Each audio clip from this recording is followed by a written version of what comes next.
አሚባራ ፕሮፐርቲስ ከስራና ከእንቅስቃሴ ጋር ተስማምቶ ኑሮ የሚያቀል በተመጣጣኝ ዋጋ የወዳጅነት ፓርክ፣ ሼራተን ሆቴል፣ ሳይንስ ሙዚየም፣ ቤተ መንግስትን ሙሉ እይታ ላይ መኖሪያ መንደራችን ውስጥ አፓርትመንቶችን በ10% ቅድሚያ ክፍያ ከ900 ሺህ ብር ጀምሮ ከባለ 1 መኝታ እስከ ባለ 3 መኝታ ከ83 ካሬ እስከ 164 ካሬ አማራጮችን ለሽያጭ አቅርበናል።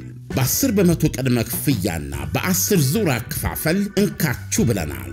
4 የውጭ ዓለም አቀፍ ኩባንያዎች በግንባታ በዲዛይን በማማከርና በአስተዳደር ተሳትፎ ያደርጋሉ።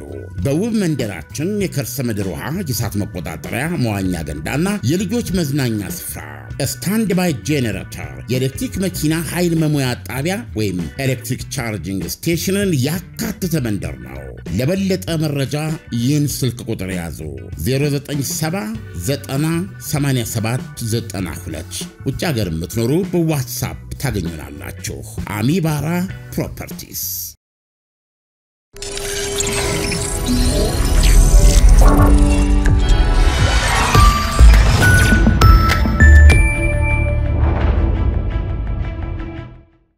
ይህ አዋዜ ሰበር ነው።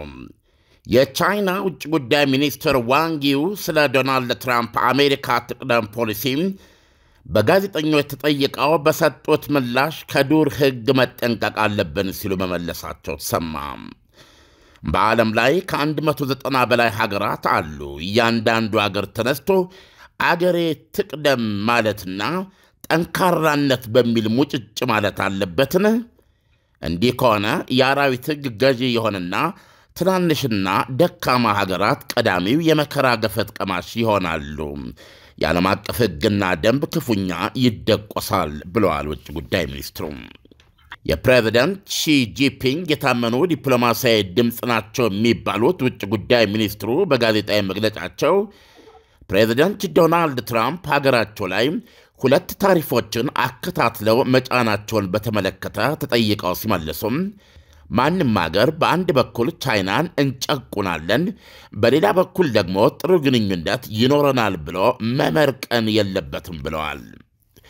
ይህ 2 ፊት አቀራረብ ለተረጋጋ የጋራ ግንኙነት የማይበጅ መሆን ብቻ ሳይሆን የጋራ መተማመንም አይፈጥርም ብለዋል። ሲኤንኤን እንደዘገበው አንድ ትልቅ ሀገር ዓለም አቀፋዊ ግዴታዎቹን ማክበርና ኃላፊነቶቹን መወጣት አለበት። ጥቅሞቹን ከመርሆች ማስቀደም የለበትም። ይበልጡኑ ደግሞ ደካማው ላይ መፎግላት የለበትም ብለዋል። አያይዘውም ቻይና እንዲህ አይነቱ የኃይል ፖለቲካና ጠቅላይነትን በጽኑ ትቃወማለች ብለዋል። ቻይና ራሷ በደቡብ ቻይና ባህር ዙሪያ በጠብ አጫሪነትና ታይዋንን በማስፈራራት በአሜሪካ ትወነጀላለች። የቅርቡን የአሜሪካ ራሽያ መቀራረብ አንስተው የቻይና የአውሮፓ ልዩ ልዑክ ሉ ሻዩ በበኩላቸው ከዚህ ቀደም ከራሽያ ጋር ተጣበቅሽ ተብሎ በሀገራቸው ላይ ይቀርብ ለነበረው ወቀሳና ውግዘት ምላሽ ሰጥተዋል። መጀመሪያ አሜሪካንን ተቹ አሉ ባለሥልጣኑ ሲናገሩ። ቻይና ለምን ራሽያን ወደደች ብሎ መጠየቅ አስፈላጊ ነውን? እንደዚያ ከሆነ መጀመሪያ አሜሪካንን ተቹ።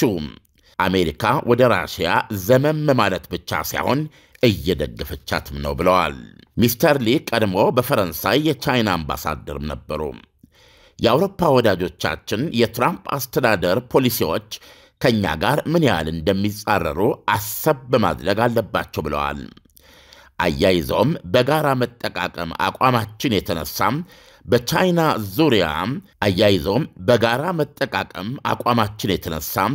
በቻይና ዙሪያ የከበቡ የተወዳጁ ወዳጆቻችን በሙሉ ያድጋሉ እንጂ አይጨነግፉም ብለዋል።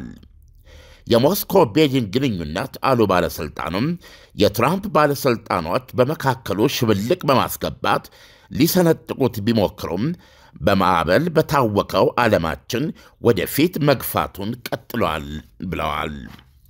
በዩክሬን ጉዳይ ላይም አሜሪካና አጋሮቿን በስም ሳይገልጹ ማንም አገር ደህንነቱን በሌላው ደህንነት ማጣት ላይ መገንባት የለበትም ብለዋል። ኢሳያስ ከቻይና የሚሰሙ አስተያየቶች በጣም እየጠነከሩ ናቸው። ባለፈውም በስፋት አቅርበነዋል። ቻይና ለታሪፍ ለንግድና ለነዚህ ብቻ ሳይሆን ለማንኛውም ጦርነት ከአሜሪካ ጋር ዝግጁ ናት ማለቷ የሚጠቀስ ነው። እንደምትመለከተው ይሄም የዛሬው መግለጫ በውጭ ጉዳይ ሚኒስትሩም ሆነ በአውሮፓ የቻይና የአውሮፓ ልዩ መልእክተኛ ይህንኑ የሚያረጋግጥ ነው። ምክንያቱም ከዚያ አያያዝ የምንረዳው በቻይናና በአሜሪካ መካከል መልካም ግንኙነት ለጊዜው ታሳቢ እንዳልሆነ ነው። ዓለም እንግዲህ ዶናልድ ትራምፕ ከመጡ በኋላ በዙሪያቸው ካሉ ሀገራትም ሆነ ከአውሮፓ እንደዚሁም ደግሞ ከኤሲያም ስንመለከት በጣም ከፍተኛ የሆነ ግጭት ውስጥ እየገቡ ነው ያሉት እና ይሄ አካሄድ እንግዲህ ለሁለተኛ ጊዜ ነው ቻይና መግለጫ ስትሰጥ እንደዚህ አይነት መግለጫ ማለት ነው። የአሜሪካ እንግዲህ ለሌሎቹ ለምሳሌ ፈጣን ምላሽ ነው የምትሰጠው። የካናዳን ብንወስድና እንደዚሁ ሜክሲኮን ላይ ብንወስድ ፈጣን ምልልስ ነው እየተደረገ ያለው። ለቻይናው እስካሁን የሰጡት ምላሽ የለም ወይ? የቻይናን በተመለከተ ቻይና ለሰጠችው አስተያየት አልሰጡም ወይ? በዝምታ ነው ወይ ያለፉት?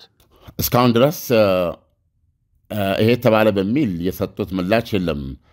ነገር ግን በተግባር የዶናልድ ትራምፕ አስተዳደር እየሄደበት ላለው ወይም እየወሰደ ላለው እርምጃ የቻይናን አጸፌታ እየሰማን ያለ ነው።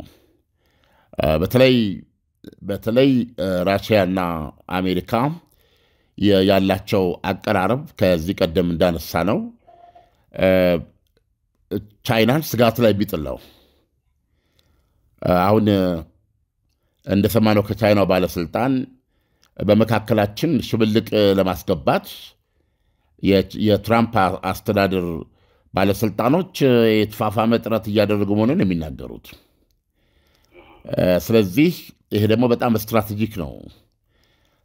ይሄ በቻይናና በራሽያ መካከል ያለውን ግንኙነት ብዙ ዝርዝር ሳናበዛ ከአጠቃላይ ጭብጡ ከአጠቃላይ ከርዕሱ ብንነሳ ገደብ የለሽ ስትራቴጂክ ሁሉን አቀፍ ስትራቴጂክ ግንኙነት ነው። በሰላም፣ በጦርነት፣ በንግድ፣ በባህል፣ በማንኛውም ዘርፍ እና ኦልሞስት በውጭ ፖሊሲ ለምሳሌ የውጭ ፖሊሲ አቋማቸው የተሳሰረ ነው። ቻይና የምታንጸባርቀው የራሽያም ነው፣ የራሽያ ደግሞ የቻይናም ነው። ስለዚህ ይሄ አይነቱ ጥብቀት ስትራቴጂክ ነው ብለናል ባለፈው እና በሁለቱ ሀገሮች መካከል ጥሩ ጉርብትና ጥሩ አጋርነት ከመፍጠር ባለፈ በጋራ ጠላት ብለው ባስቀመጡት ኃይል ላይ የመሰረቱት የኃይል ሚዛንም ነው። ስለዚህ አሁን የዶናልድ ትራምፕ አስተዳደር ለምሳሌ በዩክሬን ጦርነት አፈታት ላይ ግልጽ በሆነ ሁኔታ የዩክሬኑ መሪ ከወዲሁ ለሰላሙ አንድ ነገር እንዲጨበጥ ይህን ጦርነት በተኩስ አቁም የሚገታው አንዳች የሰላም ውል እንዲደረስ በሀገሮ አምና የምትተወውን ነገር ግለጹልን እያሏቸው። አየም ለምሳሌ ትናንትና ብራስልስ ላይ የአውሮፓ ህብረት ሀገራት ስብሰባ የመሪዎች ልዩ ስብሰባ ነበረ። የልዩ ስብሰባ ዓላማ ከ800 ሚሊዮን ዶላር ወደ 860 ቢሊዮን ዶላር የተጨማሪ የበጀት ምንድነው የወታደራዊ በጀት ለማጽደቅ ነበረ እና አጽድቆታል። በነገራችን ላይ ይሄ ማለት ገንዘቡ በተለያየ መንገድ ከራሱ ከህብረቱ የተለያዩ ተቋማት ወጥቶ በብድር መልክ ጭምር ለአንዳንድ ሀገራት እስከ 150 ቢሊዮን ዶላር ለመስጠት እና የአባል ሀገራቱ ምንድነው የአውሮፓን ማስታጠቅ ነው ዓላማው። ሀገራቱ ከዚህ በፊት ዞር ብለው ያላዩትን መሳሪያን በገፍ የማምረት እንቅስቃሴ ውስጥ እንዲገቡ ነው። ለምሳሌ ይሄ ብዙ ሳያስፈልጋቸው በራሳቸው ማድረግ የሚችሉ አሉ። በራሳቸው ለማድረግ ደግሞ እገዛ ለሚያስፈልጋቸው በይሄ ብሩ ይበተናል ማለት ነው በብድር መልክ። ከዛ በአፍሪካ አውሮፓ በከፍተኛ ደረጃ የጦር መሳሪያ ታመርታለች ማለት ነው። ስለዚህ የዚህ ዓላማ ያው ግልጽ ነው። የዚህ ዓላማ ግልጽ ነው። አውሮፓ ራሷን ማስታጠቅ እንዳለባት ተማምነው ነው እየተንቀሳቀሱ ያሉት። 27ቱም ሀገራት ይህንን አጽድቀውታል። በዚህ በትናንቱ ልዩ ስብሰባ ላይ የዩክሬን ጉዳይ ተነስቶ አቋም ወስደዋል። ማንኛውም የሰላም ስምምነት የዩክሬንን ነፃነት፣ የዩክሬንን ሉዓላዊነት፣ የዩክሬንን የግዛት አንድነት ማረጋገጥ አለበት ብለዋል። ዓለም አሁን እንግዲህ የአውሮፓ ህብረት ተሰብስበው የዩክሬን የግዛት አንድነት ሲል ይገባኛል፣ ነፃነት ሲል ምን ለማለት ታስቦ ነው? ጥሩ ጥያቄ ነው። ምን መሰለህ እንግዲህ ይህንን ከ27ቱ ሀገራት ውስጥ 26ቱ ናቸው ያጸደቁት። የሃንጋሪው ፕሬዚደንት አላጸደቁትም። ስለዚህ 26 ለ1 በሆነ ነው ማለት ነው። እና ምን ማለት ነው? አንደኛ የግዛት አንድነት ያው አንተም እንዳልከው ግልጽ ነው። የግዛት አንድነት ማለት ቤዚካሊ ዩክሬን እንደምታቀርበው እና አውሮፓ ህብረትም እንደሚቀበለው ክሪሚያ ልሳነ ምድርን ጨምሮ በዚህ በ2022 ፌብርዋሪ 24 በኢትዮጵያ የካቲት 17 2014 በጀመረው ጦርነት በራሽያ ቁጥጥር ስር የሚገኙ 20 በመቶ የዩክሬን ግዛቶችን ጭምር ከራሽያ ጦር ነፃ መውጣት ማለት ነው የግዛት አንድነቱ። ይሄ ግልጹ ነው። ሉዓላዊነት ደግሞ ያው የዛ መንግስት ህልውና ነው። ሉዓላዊ ነው በድንበሩ ግዛቱን ያውቃል፣ ግዛቱን ያዛል። ራሱን ችሎ ራሱን የሚመራ ሀገር ነው። ማንኛውም የሌላ ወገን ተጽዕኖ የማያስፈልገው። ነፃነት በሚለው ላይ ለማለት የፈለጉት እንደሚመስለኝ በጣም ግልጽ ያው ሉዓላዊነትና የግዛት አንድነት እስካሉ ድረስ ነፃነት አለ ማለት ነው።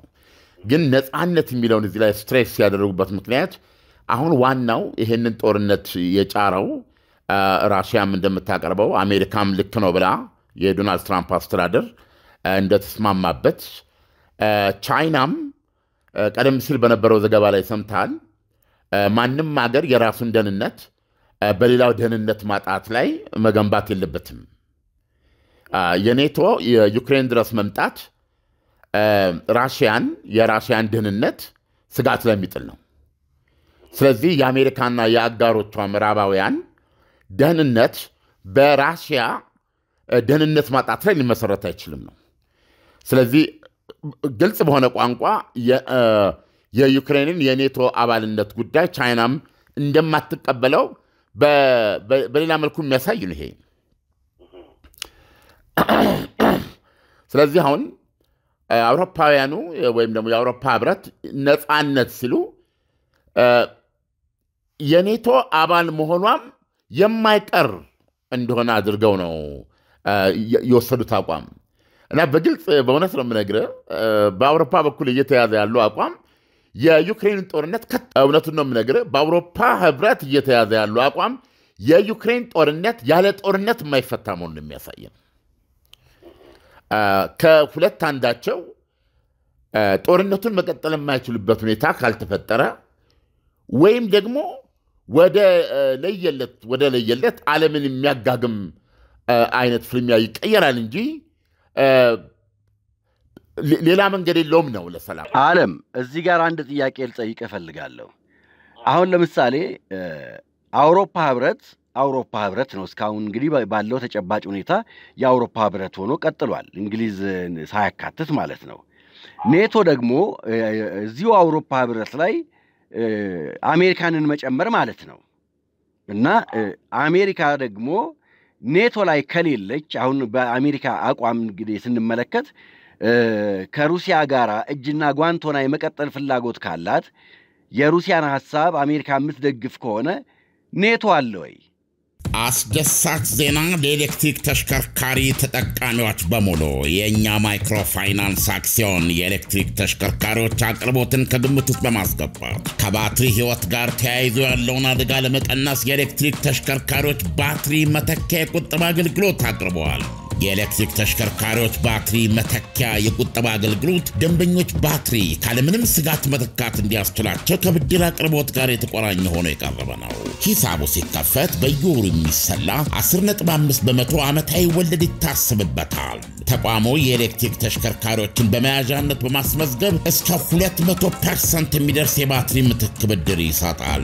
ከሰኞ እስከ እሑድ ከጠዋቱ 2 ሰዓት እስከ ምሽቱ 2 ሰዓት አገልግሎት በሚሰጡት ሁሉም ቅርንጫፍ ቢሮዎቻችን ምሳ ሰዓትን ጨምሮ እናገለግሎታለን። ይምጡ፣ በልዩ እንክብካቤ እርስዎን ለማገልገል ዝግጁ ነን። ዋና መስሪያ ቤት አብይ ቅርንጫፍ ቀበና ወደ ቤላ በሚወስድ መንገድ የፌዴራል ቤቶች ኮርፖሬሽን ህንፃ ምድርና አንደኛ ፎቅ ላይ። ሌላው ቅርንጫፋችን መገናኛ ግሬስ ሲቲ ሞል አንደኛ ፎቅ፣ እንደዚሁም ፊጋ ቅርንጫፍ ከፊጋ ትራፊክ መብራቱ ወደ ሲኤምሲ ሚካኤል በሚወስድ መንገድ ላይ ያገኙናል። ስልክ ቁጥር 0982 41 11 11 ወይም 0960 50 6006 ወይም 11 ይደውሉ።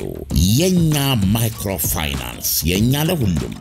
አሁን አውሮፓ ያው ባለፈው እንዳልነው ስብሰባ በስብሰባ ነች ብለናል። አሁን ደግሞ እንግሊዝ ሌላ አስተኳይ ስብሰባ አላቸው።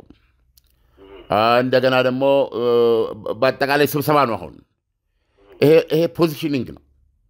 ምክንያቱም አሁን በውልና በተቆረጠ መልኩ አሜሪካ ከኛ ጋር አይደለችም ብለው አልቆረጡም።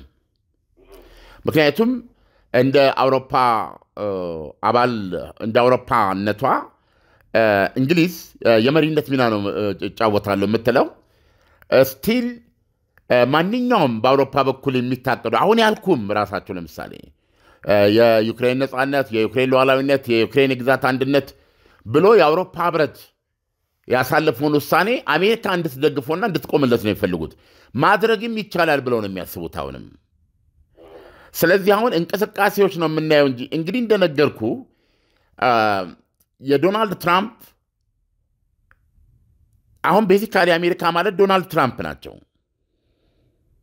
አየህ ለምሳሌ ዓርብ ዕለት የዲፕሎማሲያዊ ውርክብ ባለው ሂድ አግዴት እስከ መባባል ደርሰው እሱም ተከትሎም የዩክሬንን ወታደራዊ እርዳታ አቁመው የስለላ መረጃ ልውውጥን አቁመው ኮንግረስ ላይ ባቀረቡ ንግግር ግን ዩክሬን ማነው ዘለንስኪ ላኩላቸው ደብዳቤ ደስ እንዳሰኛቸው ነው የገለጹት እና ምንም እንዳልተፈጠረ አድርገው ግንኙነታቸው ወደ ነበረው ሊመለስ እንደሚችል አይነት ነው ያደረጉት።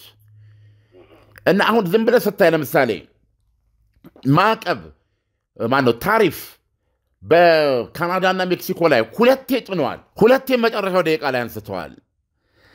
አሁን አቋማቸውን ፒን ፖይንት ለማድረግ ያስቸግራል። ነገ ምንም እንዳልተፈጠረ ዞር ብለው ራሽያን ድምጥማጧን የሚያጠፋ መግለጫ ሊሰጡ ይችላሉ። አሁን እውነቱን ለመናገር ነው የምነግርህ የዶናልድ ትራምፕ ፖሊሲ ቢያንስ እሳቸው በሚያውቁት መርህ ላይ አስበው አውጥተውና አውርደው መክረው የሚያራምዱት ነው ወይ? ለምሳሌ ኦኬ ታንኪው አትላንቲክ ውቅያኖስ ጋርዶናል ብለዋል አይደል? እንደዚህ ማለታቸውን ተከትለ አሁን ብዙዎቹ እየተናገሩ ያሉት በቃ ከኛ ጋር አይደለችም ይላሉ አሜሪካን፣ አውሮፓ። እኔም በግሌም ነው የምነግርህ በዚህ እርግጠኛ መሆን አይቻልም። ምክንያቱም ጫፍ ደርሰው ያሉትን ነገር ድንገት ለመተውና ለመቀልበስ ችግር የለባቸውም። ስለዚህ አንፕሪዲክተብል ናቸው ዶናልድ ትራምፕ። ይሄ በመሆኑ ፈርም የሆነ አቋም ገና አልያዙም ምዕራባውያኑ። አካሄዳቸው ግን ይሄ ነው። እንግዲህ ይህንን ከፍተኛ ከ860 ቢሊዮን ዶላር በላይ ተጨማሪ ወታደራዊ በጀት ማለት እንግዲህ አውሮፓን እንደገና ለማስታጠቅ ማለት ነው፣ ወደ መሳሪያ ፈብረካ ነው። ይህንን ሲደርሱ የፈረንሳዩ ፕሬዚደንት ማክሮን የአውሮፓ ኒውክሌር ፓወር ፈረንሳይና እንግሊዝ ናቸው። ለአውሮፓ ሀገራት ለአውሮፓ ለህብረቱ አባል ሀገራት ወይም ለየትኛውም የአውሮፓ ሀገር የኒውክሌር አምብሬላ የዩክሬን ምንድነው የኒውክሌር ጋሻ ለመስጠት ኦፈር አድርገዋል። ጀርመንም እያሰብኩበት ነው ብላለች። ይሄ ማለት ብዙ መልክ አለው። ለምሳሌ እኔ እስከማውቀው ጃፓን ሀገር የአሜሪካ የኒውክሌር መሳሪያ አለ። ኦፕሬት የሚያደርጉት አሜሪካኖች ከመሆናቸው በስተቀር እንደገና ደግሞ ብዙ በጆ ባይደን ጊዜ ሲንሸራሸር የነበረ ነው። በተወሰም ሆነ ለመገልገያነት ኒውክሌር ቦምቦችን አሳልፈው መስጠት የኒውክሌር ኃይል የሆነው ሀገር ማለት እንዲህ አይነት ብዙ አይነት አስተሳሰቦች አሉ። ስለዚህ የኒውክሌር ከለላ ለመስጠት ፈቃደኛ ነኝ ብለዋል። ፈረንሳይ ራሷን አቅርባለች። ይሄ የሚያሳየው አሜሪካ የለችም ከሚል አስተሳሰብ ነው አይደል እንዴ? ምክንያቱም አሜሪካ ነች የኒውክሌር ከለላ ሰጪ ለአውሮፓ። ብዙዎቹ ታክቲካል ኒውክሌር ሚሳይሎች እኮ አውሮፓ የጠመዱ ናቸው። አሜሪካ ነገር ልታነሳቸው ትችላለች ማለት ነው ከተቆራረጠች።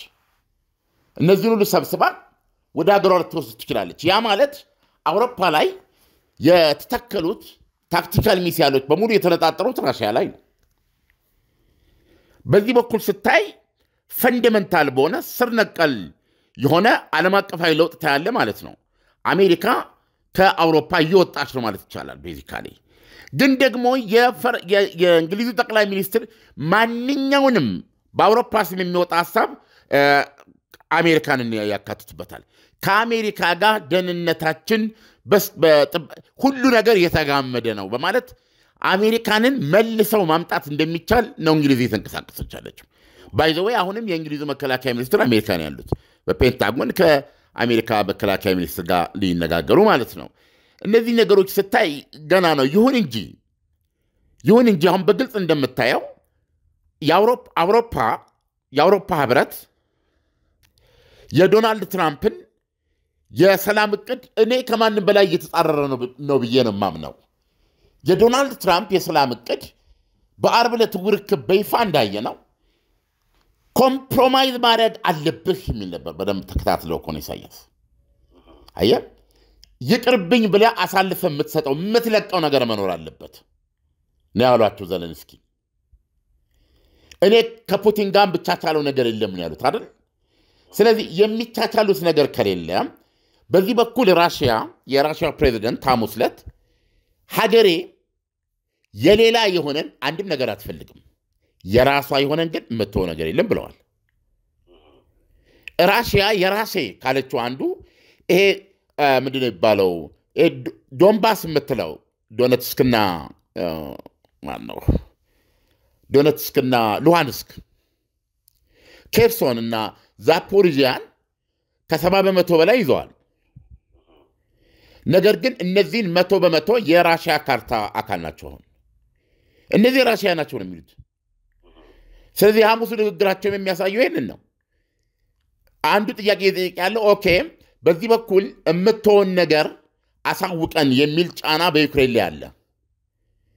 በሌላ በኩል አሜሪካ ራሽያ ላይ የትም ይተው እያለቻቸው ነው ቭላዲሚር ፑቲንን። እስካሁን ይሄንን አልተናገረችም አሜሪካ። ስለዚህ ዶናልድ ትራምፕ የሄዱበት መንገድ ከባድ ትግል የሚጠይቅ ነው። በሚቀጥለው ሳምንትም ለመጀመሪያ ጊዜ የዘለንስኪ ልኡካን ቡድን ከአሜሪካ ልኡካን ቡድን ጋር ሳውዲ አረቢያ ውስጥ ተገናኝተው ይነጋገራሉ። ልክ የራሽያ የልኡካን ቡድን ከአሜሪካ ልኡካን ቡድን ጋር እንደተነጋገረው ማለት ነው። ስለዚህ የዶናልድ ትራምፕ አቀራረብ ደጋግመን እንደተናገር ነው ይህ ጦርነት መቀጠል የለበትም ነው መነሻቸው። በከንቱ ነው ደም እየፈሰሰ ያለው የሚል ነው። በዋነኛነት ስትሬስ ማድረግ የሚፈልጉት ይህንን ነው። በጀርባው ደግሞ ምን ማለት ነው? የአሜሪካ እርዳታ እየሰጠች ልትቀጥል አትችልም። ለዚህ ቶታሊ ከዚህ ትወጣለች። መውጣት ብቻ አይደለም፣ ከወጣችን በኋላ የሚቀረውን ሌላውን ጉዳይ የደህንነት ዋስትና ዋቴቨር የሚለውን አውሮፓ ነው መስጠት ያለበት የሚል አመለካከት አለ። እሳቸው ግን አንዴ ከቭላዲሚር ፑቲን ጋር ሰላም ከደረስን ሰላም ለመድረስ ፈልገዋል፣ የሚመጣ አደጋ የለም የሚል ነው አመለካከታቸው። ስለዚህ አሁን የእሳቸው አካሄድ የዶናልድ ትራምፕ በብዙ መልኩ ገብቶኝ ከሆነ ጦርነቷን ባለበት እንዲቆም ነው። ራሽያም ባለችበት እሺ ብላ እንድትቆም ማለት ነው። አሁን ይቀሩኛል የምትላቸውን 30 በመቶ ግዛቶች እንድትተው ማለት ነው። እሱ አንዱ ነው። በዩክሬን ደግሞ የእንትን ጉዳይ ያለቀለት ነው የክሬሚያ ልሳነ ምድር እሱንና ኦልሬዲ በራሽያ እጅ ያሉ ግዛቶችን እንድትተው ነው ፕሮባብሊ እንግዲህ በራሽያ ምን ነበር ያ ግዛት እባክህ ኩርስክ ውስጥ የተወሰነ ይዞታ አላት ዩክሬን የዛም ለውጥ ተደርጎ ይቅረብ ብቻ በሆነ መንገድ አሁን ካለው እውነታም የተወሰነ መሬት ኢቨን አሁን ማነች ራሽያ ከተቆጣጠረችው ግዛት የተወሰነውን ልታገኝ የምትችል ፖሲቢሊቲ ሊኖረው ይችላል የሚል ያላቸው አቋም ከዛ ባለፈ የኔቶ አባልነት ጉዳዩንም እንድትተው ነው እየጠየቁ ያሉት ዩክሬንን እንግዲህ አሁን የኔቶ አባል መሆን ብቻ አይደለም የራሽያ ጥያቄ የጦር ኃይሏ በከፍተኛ ደረጃ የተቀነሰ ለራሷ ሚኒመም በጣም በዝቅተኛ ደረጃ እሷን ለመጠበቅ የሚያስችል አደረጃጀት ብቻ እንዲኖረው በቁጥር ያነሰ በጥራት በታጠቃቸው መሳሪያዎች ይህን የሚባሉ ስትራቴጂክ መሳሪያዎች ማይታጠቅ በአጠቃላይ ምንም አይነት የደህንነት ስጋት ሊሆንባት የማይችል ገለልተኛ ኒውክሌር ማነች ዩክሬን ነው እንድትመሰርት የምትፈልገው እነዚህ ሁሉ ከፍተኛ ፈተና ያለው ጉዳይ ነው እና ይሄን ያለው አሁን በዚህ ላይ ምን እያሉ ነው ያሉት የአውሮፓ አገሮች ህብረቱ የሚሉት እዚህ ቅድ ውስጥ የዶናልድ ትራምፕ አቀራረብን ጠብጫሪውን ወራሪውን አግሬሰሩን የመሸለም ባህሪ ያለው ምክንያቱም ወረራ ያካሄደችው ራሽያ ናት ከክሬሚያን የወሰደችው ራሽያ ናት መፍትሄው የራሽያ መውጣት ብቻ ነው የጦርነቱ መንስኤም እሷ ናት ጦርነቱ ሊቆም የሚችለው እሷ ጠላት ስትወጣ ነው እንጂ ራሽያ በወረራ ያዘችውን መሬት ልንሸልማት አንችልም የዩክሬንን የግዛት አንድነትና ሉዓላዊነት አሳልፈን አንሰጥም ሁለተኛም ከማን ጋር መሆን አለብኝ የለብኝም የሚለውን የምርጫ ነፃነት መጠበቅ አለበት የሚል ማክሲማሊስት የሆነ በጣም ጽንፍ የሆነ አቋም ነው ያለ ይሄ የፕሬዚደንት ዘለንስኪ አቋም ነው ስለዚህ ሁኔታውን ስታየው ይሄን ይመስላል ዓለም አውሮፓ ከአሜሪካ ውጪ ይሄንን እቅዷን በተግባር ማስፈጸም ትችላለች ወይ ሌላው ደግሞ ቅድም ዓለም መነሻ ላይ ስናነሳ ቻይና ሁለት ጊዜ ምን ብላለች በማንኛውም መንገድ ከአሜሪካ ጋር ለመግጠም ዝግጁ ነኝ ስትል ቻይና ከምን ተነስታ ነው ይሄንን ልትል የቻለችው አሁን እንግዲህ ባለፈው ዜናችን ላይ እንዳየኸው 7.2 ለጦርነት የሚያስፈልጉ ለመከላከያ ሚኒስትሯ መድባለች ባለፈው ዜና እንደሰራ ነው 7.2% የአገሪቱን የመከላከያ በጀት ከፍ አድርጋለች አሁን ቻይና አሜሪካንን በሁሉም መንገድ ስትል ምን ማለት ነው የዶናልድ ትራምፕ አካሄድ ቀደም ውጭ ጉዳይ ሚኒስትሩ መግለጫ ላይ እንደሰማ ነው በአንድ በኩል ቻይናን እየጨቆንክ በሌላ በኩል ጥሩ ግንኙነት ይኖረኛል ብለ አትመርቅን ነው ያሉት አይደል ስለዚህ አሁን ቀደም እንደሰማ ነው በቻይና እና በራሽያ መካከል ያለው ስትራቴጂክ ሊሚትለስ ግንኙነት የቻይና ደህንነትም ነው ሁለንተናዊ ደህንነትም ነው እዛ ውስጥ ሽብልቅ በማስገባት ራሽያን ከቻይና ለመገንጠል የሚደረግ ጥረት ነው ብላ ነው የምታምነው ቻይና ይሄ ያስጠንቃታል እንደገና የኢኮኖሚ ታሪፉ አለ እነዚህ ተደምረው ቻይና ከአሜሪካ ጋር ወደ ይፋ ጠላትነት አቅጣጫ ሊወስድ የሚችል ሁኔታ ላይ እንደምትገኝ የሚያንጸባርቅ ነው ሁኔታዎች በዚህ ደረጃ ተገፍተው ከሄዱ ዓላማው የቻይናን እድገት ማቀብና ወደ ኋላ ማስቀረት ነው ብላን አሁን እየተረዳች ያለችው ይሄ ከሆነ ደግሞ ይሄ አይደረግ ዘንድ ይሄ እንዳይሆንባት ዘንድ አስፈላጊ ከሆነ ጦርነት ከመግባት አትመለስም የሚል ነው ይሄ እንደዚህ አይነት አቋም ያለው ነው በሌላ በኩል ግን ስለ አውሮፓ የጠየቀኝ ይችላል ያልክ ከቆረጡ ይችላሉ ከቆረጡ ስለ ቢያንስ ባላቸው የኢኮኖሚ አቅም ካየን እና ይሄንን ነገር የአውሮፓ የህልውና ጦርነት ነው ብለው መቶ በመቶ የሚባል ደረጃ ወደ መሳሪያ ማምረት ከሄዱ ለምሳሌ ጀርመን ህገ መንግስቷን ልታሻሽል ነው የሚል አለ። ጀርመን የሁለተኛ ዓለም ጦርነት ዓለምን ያነደደች ሀገር ነች። በዚህ የተነሳ ሰላማዊ ነው ፖሊሲዋ። ህገ መንግስቷ አይፈቅድላትም ብዙ እንድትታጠቅ። አሁን ግን ያንን በማንሳት ጀርመን በቀደመው መንገድ በከፍተኛ ደረጃ የጦር መሳሪያ ማምረት እንድትችል አሁን ብድር ከለከል ነበር ፖሊሲዋ የራሷ የውስጥ ፖሊሲ። አሁን ግን ከፍተኛ የመከላከያ በጀት ማድረግ ትችላለች። ከራሷ ሪሶርስ መጠቀም ትችላለች ከሌሎች እና ይሄ ማለት ምንድነው ላይክ ጦረኛዋ ጃፓን እንደምንለው የጀርመን በቀደመ መልኩ የጦር ማሽን አምራች ናት። ወደዛ ትገባለች ማለት ነው። እንደዛ አይነት አካሄድ ነው ያላቸው። ለማሳያ ያክል አሁን አንዳንድ ገለጥ አድርገህ የምታየው ነገር አለ።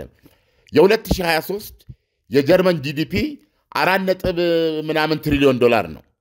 ወደ ኋላ ሄደ የራሽያን ስትመለከት 2 ምናምን ትሪሊዮን ዶላር ነው። ኦልሞስት የራሽያን ዓመታዊ ጠቅላላ ምርት የጀርመን እጥፍ ነው። የጀርመን እጥፍ ነው ለብቻው። አየህ፣ የእንግሊዝ ይበልጣታል የራሽያን፣ የፈረንሳይ ይበልጣታል። ራሽያን ለማሳነስ አይደለም። አሁን ራሽያኖች ደግሞ የጦር መሳሪያ ሰሪዎች ናቸው። ሰፊ የውጊያ ታሪክ ያላቸው ህዝቦች ናቸው።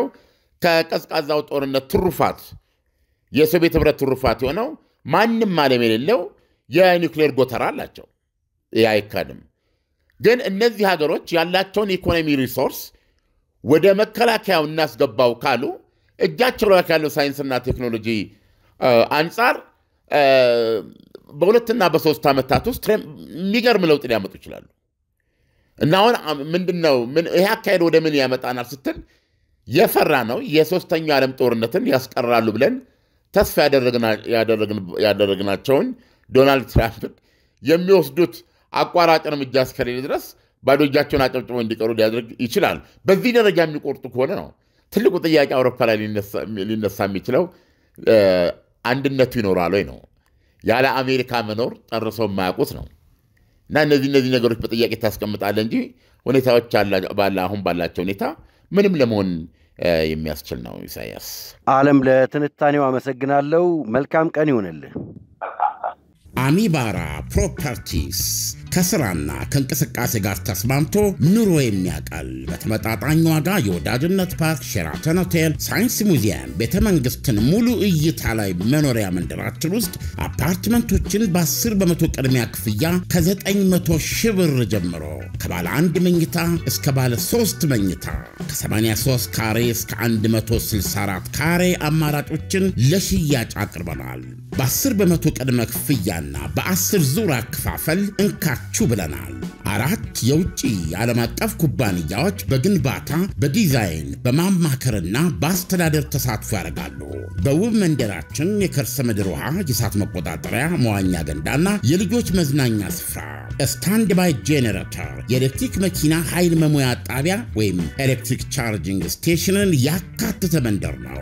ለበለጠ መረጃ ይህን ስልክ ቁጥር ያዙ 09798792 ውጭ ሀገር የምትኖሩ በዋትሳፕ ታገኙናላችሁ። አሚባራ ፕሮፐርቲስ